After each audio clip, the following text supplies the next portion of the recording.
కాదరా, IPL మ్యాచ్లన్నీ fixing అని నీకు తెలుసు కదా, మరి ఎందుకురా ఎవడు బొచ్చు పీకెట్ నువ్వు బెట్టింగ్ ఆడుతున్నావు మళ్ళీ?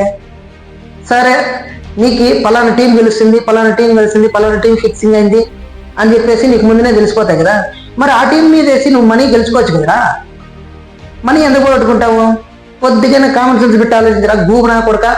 అలా లాజికల్గా ఆలోచిస్తే ఆ ఫిక్సింగ్ మ్యాచ్లు కాదని తెలిసిపోతాయి. అలాంటప్పుడు జీ మూసుకొని బెట్టింగ్ ఆడుకోకుండా ఊరికే ఇంట్లో పడింటావు. ఇంకోడు వస్తాడు బెట్టింగ్లో, నేను పోయిన ఐపీఎల్లో 10 లక్షలు బాగొట్టుకున్నా, 20 లక్షలు బాగొట్టుకున్నా, 30 లక్షలు బాగొట్టుకున్నా.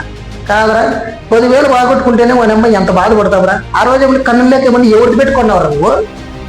ఆ మాత్రం తెలియదా? 10,000 పోయినప్పుడు నువ్వు స్టాప్ చేసేసింటే ఈ బాధలు ఉండేవి కాదు కదా, అప్పుల వాళ్ళు అయిపోయి నా కూడా కాదు కదా. అవన్నీ ఆలోచించుకుంటున్నా నువ్వేందో స్వాతంత్రం సంపాదించినాను, నేనేదో విన్ అయ్యాను, ఇవన్నీ అవసరం మరి నీకు? ఆ డబ్బులు ఎత్తుకొని పోయి అనాథ శరణాలు అనిపివురా, లేకపోతే మీ ఇంట్లో ఖర్చు పెట్టరా? కాదురా, జీవితం అనేది జిలేబీ లాంటిది, దాన్ని తింటూ ఆస్వాదించాలి కానీ బెట్టింగ్ అనే భూతానికి బలైపోద్దంట్రా. ఈ బెట్టింగ్ ఆడే నా కొడుకులు ఎలాంటి వాళ్ళు తెలిసిన, గూబనా కొడుకులకి గులాబ్ జాములు ఇస్తామంటే జీ ఎత్తుకొని ఉరికెత్తబారంట.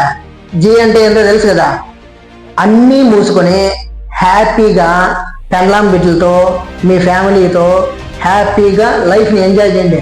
బెట్టింగ్లని అవి ఇవన్నీ పోయినారనుకో సంకన ఆగిపోతారు గూబనా